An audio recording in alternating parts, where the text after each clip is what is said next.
Welcome into another edition of Mustangs Saturday. I'm Chris Roush. Thank you so much for joining me again this week. The show a little bit different moving forward. You'll be able to find the show every Saturday still right here on my Facebook page, YouTube page, and of course on Twitter. So let's get right into the week that was in Mustangs baseball.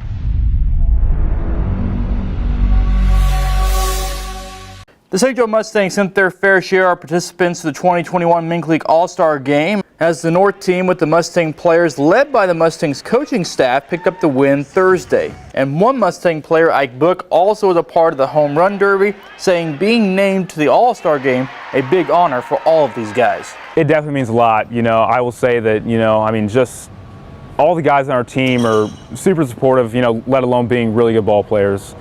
And there was definitely some more guys that were probably deserving of, being an all-star. And I was, I was super honored to be picked, so that was a pretty cool moment.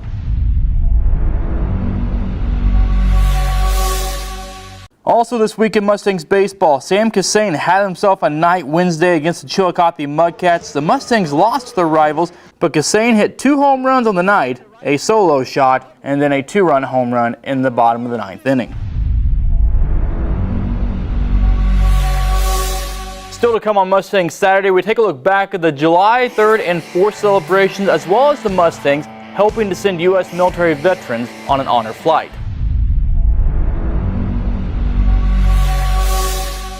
Welcome back to Mustangs Saturday. The Mustangs hosted a July 3rd and 4th celebration honoring the men and women who bravely served our country, as well as the Mustangs helping to send U.S. military veterans on an honor flight. As we talk about the last year, not only no baseball, but it's also not only no honor flight and some of these other great things that happen. And so I know they need an opportunity too to get back in gear and get going. And so whenever we can use Mustangs baseball as a platform to help benefit those great causes, then we like to do so. In the past, the Mustangs also helping send some local veterans on the honor flight too.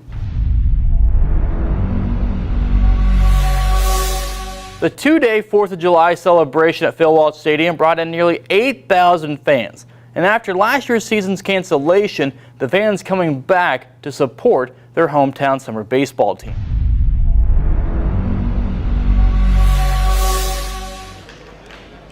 As the summer heats up, so does fan excitement around the St. Joseph Mustangs. It's great to see everyone again, just because, for me, spending last year, and I know a lot of people stayed home last year and didn't really get to do much. And so the response to us is like, we're just so excited to get out. And so I've seen so many more new faces. This year feels a little different for Turner and Mustangs officials.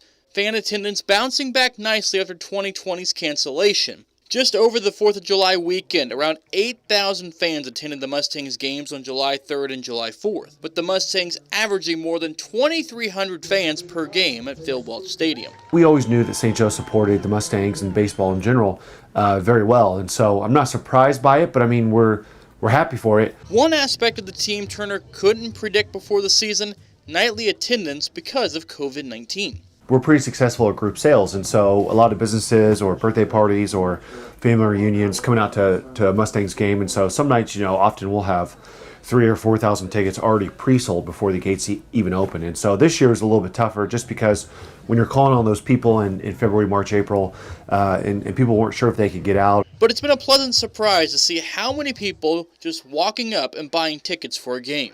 Most of the crowd that's coming this year is people who are just driving by and looking for something to do, want to come to a Mustangs game. We've only got 3 weeks left, and now's when it gets hot, but people are still so excited, and we're thankful for the response, from the front office standpoint, but then I also know our players, they thrive on that. Still to come on Mustangs Saturday, a conversation with the Mustangs general manager Kai Turner and the owner Dan Gerson. That coming up next.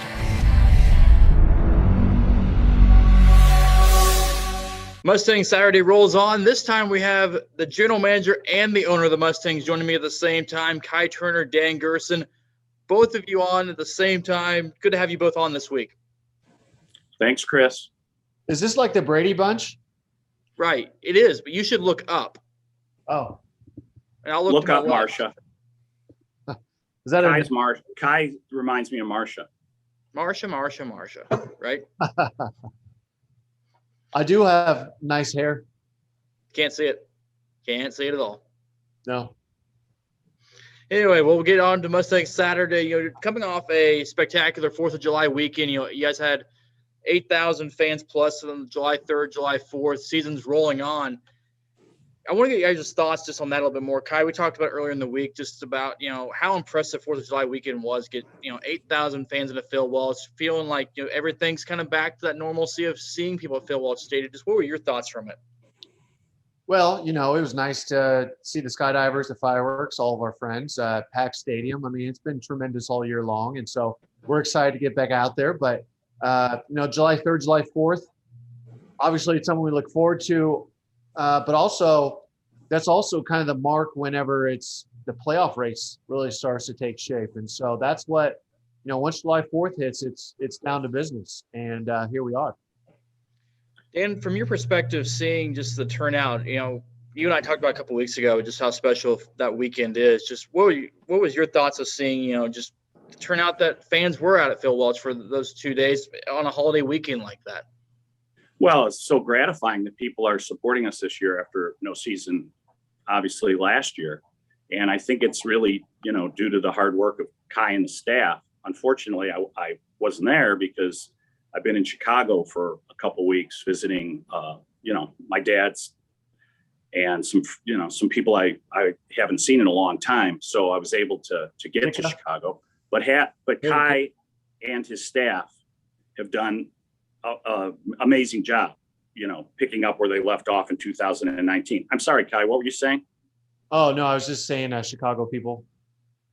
Justin Fields, I'm sure you've hung out with him. Yeah. Justin Fields is an amazing quarterback, and Hasn't taken it's good to be yet, here. Yeah. Home of the White Sox, 8 games up, American League Central, tough division, and you know, sorry, the Royals are like, what are they, like 90 games back now? You know, Dan's in Chicago. I'm actually in Los Angeles right now. So Nice. Tyler's doing a great job. I did see Tyler doing a lot of extra work there this week at the game too. We have high expectations for Tyler. We do. And I mean, Kai, he spends a lot of time in Beverly Hills like he is now, just puts that backdrop behind him. And yeah, Beverly Hills, that's where I want to be. Well said. As you guys look ahead now, we'll go away from, I guess, this game-to-game stuff. Just how do you guys keep reinventing stuff to do with this team year in and year out? And kind of what do you guys look for in the future of finding new ways to attract the fan base and keep bringing them back every year? Kai and I talk every day, unfortunately for Kai, sometimes more than once a day. And, you know, we just bounce a lot of things off each other, honestly. I mean, things that we might see on the internet, we take just the seed of that and turn it into something that works great in St. Joe. But, you know, I'm just defaulting back to Kai and his staff. They really, I mean, they really do everything. I might put my 2 cents in at some point and it just goes from there, but it doesn't go anywhere without Kai and his staff working so hard. Well, I think we're just having fun. I mean, that's the whole point of this. I mean, you know, baseball is a fun game at the end of the day. I mean, that's when you start playing because it's fun. And there's no law that says it shouldn't be fun at this level. And so a lot of the stuff we talk about is fun. And that's what we want our guests to have when they come to a Mustangs game, have fun. You know, sometimes losing can be fun too. Winning can be fun. But we just want people to come here and have a good time. Well, winning is fun. Yeah. But you can still have fun while losing. Absolutely. Yeah. But winning is more fun. I didn't say it's not more fun. We've won a lot and we've had a lot of fun. Yes, we have. They were the best of times. Isn't that fall with the worst of times? Yes, Isn't that saying fall with the worst of times too? No, the worst of times was last year. Bratwurst of times. Bratwurst. I really don't like we were that eating saying. bratwurst. They're delicious. The Shout worst out. of times was 2020. Yeah. No season. Fair enough. Actually, I was out here every day and no one bought a ticket. So fortunately, they bought this year. Yes. Has Chris bought a ticket yet? No. No. Keeps sneaking in. Well, opening night, I saw him climbing over the right field fence. I didn't say anything. Well, he was going after a home run ball, I thought. Was he? Okay. Yeah, it's pretty impressive. That's a pretty tall fence. And I'm like 5'10". I know that was I that thought little, you were like that little 5'8". trampoline on the other side, though, was a good idea that you used. Thanks. It really just gives me the extra bounce I need every time. Absolutely. Dan, you talk about you keep defaulting back to Kai on a lot of what they do, but just I guess what's your expectations, going forward now for this team? Like, how do you keep it at the level that it is at this point? Well, I think a lot of it is the sponsors are slowly coming back, and we understand that, certain sponsors couldn't come in like they could in the past. The fireworks are all the Mustangs, working with Jeremy Kovac, and he's been so helpful. We try, without that sponsorship money for the fireworks, we knew how important it was to the town. And kind of just said, we can't cut fireworks. We just can't. And, that money has come out of the budget this year. And I don't regret a penny of it, because the fireworks on Saturday night are such a tradition. We couldn't possibly cut that. And I think Kai would agree with that. I think I go back to, though, what Dan has said from day one. Anytime I approach him with something, he goes, is this what's best for our fans? And so, I mean, that's been the approach, from the beginning. And so when we're talking about stuff that, we're seeing some changes in 2021, 2020, all the stuff that we've kind of navigated, whether it's good, the bad, and everything in between, Dan always asks that question, is this good for our fans? And so if it's not, I mean, sometimes we'll say no. But you see that like with the fireworks, is this what's best for our fans? And so people to come here, they expect to see those fireworks on Saturday night, July 3rd, July 4th, opening night, and some of the other stuff that we do around the stadium. And that's a question that, is the first thing that we ask ourselves. And so you see a lot of those decisions is that we make is based off that. I think you see a lot of businesses that don't do it that way. And I think they suffer long-term, especially if they have, a downturn or there's a crisis. If you don't constantly stay focused on what's best for your customers, I think you don't have a long-term look at what's best to survive, because last year was tough.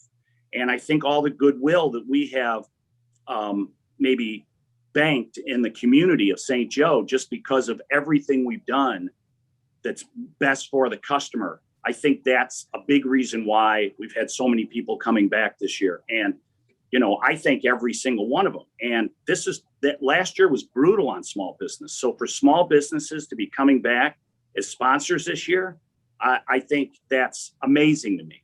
And we're so thankful to all of them, because I know just from being a small businessman myself, how tough it was last year, and and how great that commitment is from them to us this year. Yeah, I want to flip that. I mean, the question is never, is this what's best for Kai? Is this what's best for Dan? Is this what's best for Johnny? It's never about that. It's always, is this what's best for our fans? And so that's why we're always, kind of the fan-centric. I mean, that's where we go. People talking about the hospitality. I understand.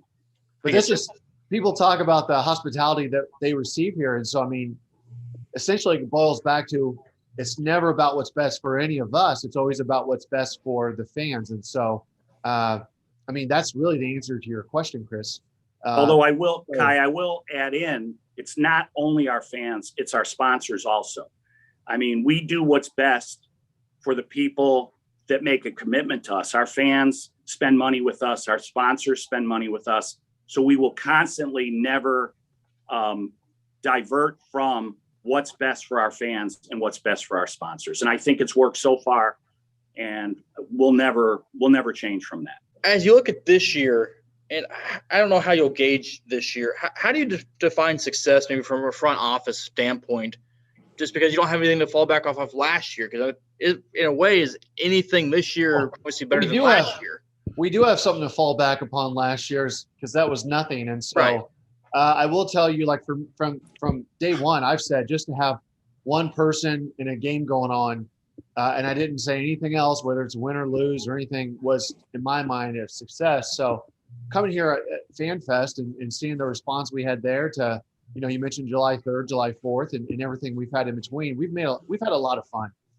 Some of the most fun that I've had in a long time. And so, I was just here on Wednesday night, and weather was perfect. There was a ball game going on, and just talking to some of the people in the crowd, our season ticket holders, some friends, some family.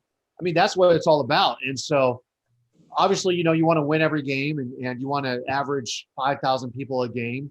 But this year, it's been a lot of fun. And so for me, I certainly measure that as the measuring stick for. Well, Kai and I talk all the time, and we always keep defaulting to maybe this isn't what it was in 19, and this wasn't what it was in 19. But we keep defaulting to just how terrible last year was for so many people. So there's nothing bad about this year. I mean, this has just been almost miraculous that everything came back as quickly as it did. So there's nothing bad about this year. And I would say from a front office standpoint, I think we are way ahead of 19, because I think Kai has eaten much less, free hot dogs and whatever else, he does. That new dog you guys have too. Is what? That new dog you guys have too. Yes, that was actually Kai's idea. I don't know how much input he had from Lori, our concession manager. I will give him credit for that. The new hot dog with macaroni and cheese and what is it, bacon bits, Kai? Yeah. It's very delicious. And he's calling it the Chris Roush dog. Mantle's macaroni dog. Oh, okay. I'm sorry. Chris has just ordered enough time that he should have naming rights to it. I haven't, but I should. All right. So I would like to see a picture from the next game Chris is at with the macaroni and cheese all over his face after he's finished eating the that'd Mickey be a Mantle. horrible He market. usually has a noodle somewhere in his beard. And I also go back to the just like the kids, like last night, we lost Wednesday night we lost and I see the kids waiting outside for autographs. I think about the future Mustangs game where all those kids were out there and roaming around and talking to them on the microphone, and just those memories that they get to see, the money that's been raised for some of the charities across St. Joe, the t-shirt auctions, that we did with the honor flight, and that it's community. I mean, that's a win. I mean, there's no way you lose when all these great things are happening. Our community's has been great, and it's been a lot of fun. I want to hear from you first on this question, then I'll let Dan get into this one. What is a promo or any idea that you've had that wasn't sure if it was going to be successful or not, but you're like, we have to try it, let's go do it, and it turned out being extremely successful?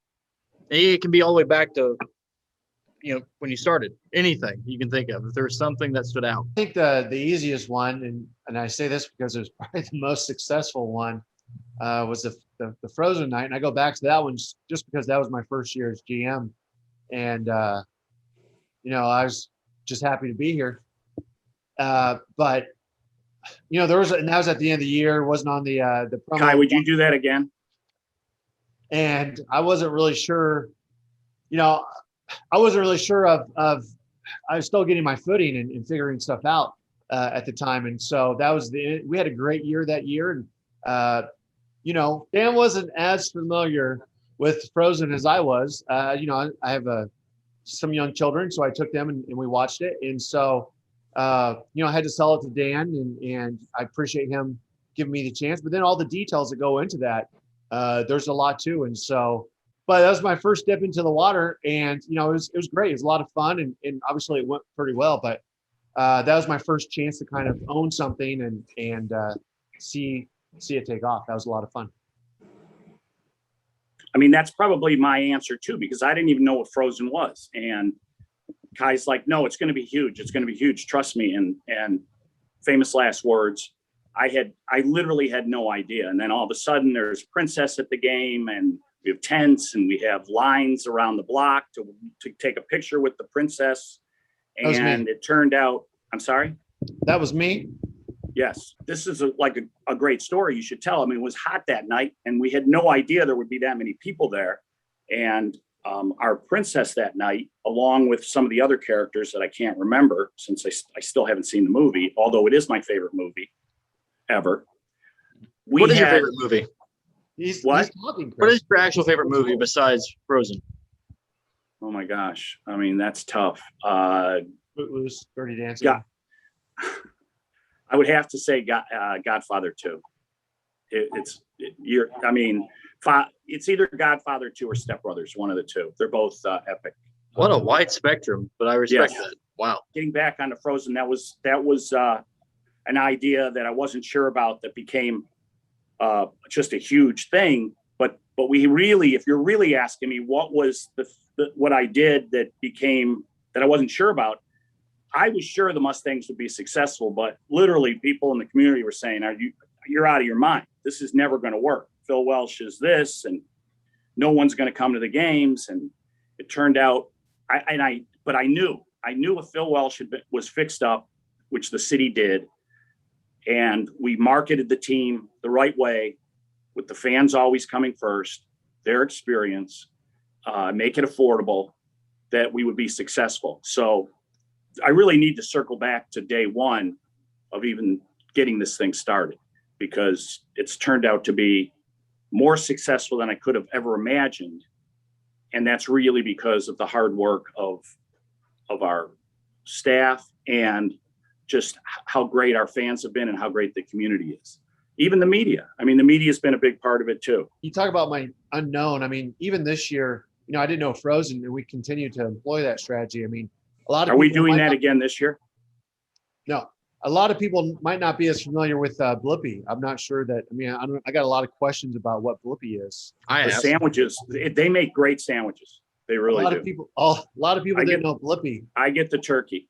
And so, but again, I've got young kids who like Blippi, and so to see that, we had kids show up in Blippi outfits, and Chris, I think you got into it, and I mean, it's just, we like to take chances and have a little bit of fun, and more often than not, it seems like they go pretty well. So we'll have both of you on next week again, as long as Dan's schedule clears up by then. But what do you guys want to say before we get out of here? Go Sox. Get out of here. And go Mustangs. Kai, anything? Well, I appreciate the opportunity for me to speak, and I've been waiting for this for a while now. I just want to say hello to my mom, my dad, my sister, the rest of the family, kids, wife, anyone who's watching. I appreciate it. Tyler, don't forget about Tyler. Tyler, Lori, staff in the front office, all of our amazing staff. Rally, Tony, yeah. the team, Preston, Stan, Jeremy, Stan, Ray, that's a good point. Stan Weston, Ray Brown, Stan the man, Weston. There's a lot the of umpires. This is Matt Trenton, Ron Rodriguez, Yeah. the other MINK League teams. Yep.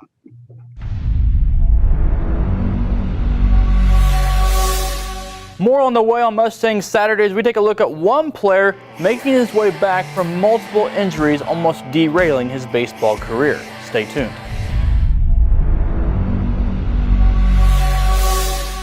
Welcome back. Many in baseball as well as basketball circles around St. Joe know the last name Book. And Ike Book playing for the St. Joe Mustangs this summer. And once you see Book's story of coming back from multiple injuries, you'll see just how determined he is to have a baseball career. Ike Book's journey in baseball led him to play for his hometown St. Joe Mustangs this summer. Going back is Fear Stake. It is out of here! But what people might not know, this summer marked Book's first game in more than 2 years. I hadn't been in a real game since my last high school game. It's been 2 years since then. And so I was a little bit nervous, but just with the work that I've put in, in the weight room and just hitting all the time. I was pretty confident that I could come out and try and do some good things. During his first 2 years of college, Book's been bit with the injury bug. Tommy John surgery coming out of high school at Lafayette, then a partially torn quadricep this past season at Lincoln Trail. I've learned a lot of life lessons, a lot of stuff outside of baseball, and I've learned a lot of things through, those 2 years of, getting injured and trying to get back healthy again, so. When injuries mount up, it takes a toll on an athlete, but Book says he won't give up, something he learned from his dad. I've obviously had a lot of doubt, after these injuries, but he's really installed into my mind that, you know, anything that I want to really do, that it's going to happen through hard work. And I know that even after these injuries, you know, I mean, if I just keep working, you know, keep going at it, that, I mean, I can get somewhere that I want to be. Besides playing for the Mustangs this summer, Book spends a lot of time working on his mechanics and fundamentals with Truman Merrick, owner of Merrick Baseball Academy here in St. Joe. He's not one of those guys that, you know, you go and hit for 30 minutes and, you know, you don't say a word to him. He's going to get to know you. You know, I mean, he's going to make a relationship with you, and he's been amazing to me. His contact, his consistent contact, his swing's he's cut some length out of it. So like in terms of just how his hand path is working and getting on plane early, and the sound of his contact is getting louder and louder. I mean, it's a different sound when it comes off his bat. Merrick, who graduated from LeBlanc playing college and some pro ball, has been giving lessons for 15 years and says there's something about Book that will make him successful. I think he knows he has a chance. And I mean, like I said, from the coaches that he's been around, you know, even my high school coach, Greg Kastner, I asked him about Ike, and he's a hard guy to impress, and the first thing he says is, that kid can hit. So, I mean, I think he knows it. I think Ike understands the potential that he has. So the Lafayette grad heads back to college this fall motivated with something to prove. If Ike continues to progress like I think he will, and I think which everybody thinks he will, I imagine he's going to have a very long career and a chance that we may even see him playing on TV someday. You know, things didn't work out ideally, you know, once I started college, you know, just with the injuries, but I'm definitely excited, you know, to this year go back healthy, you know, put in a ton of work and just see what happens. You know, I mean, obviously nothing's guaranteed, you know, but it's definitely exciting right now, you know, to think about going back and putting in a lot of work, so. That will do it for another episode of Mustangs Saturday. Thank you so much for joining me again this week. I'll be back next week with an episode right here on my Facebook page, Twitter, and YouTube channel. You're watching Mustangs Saturday.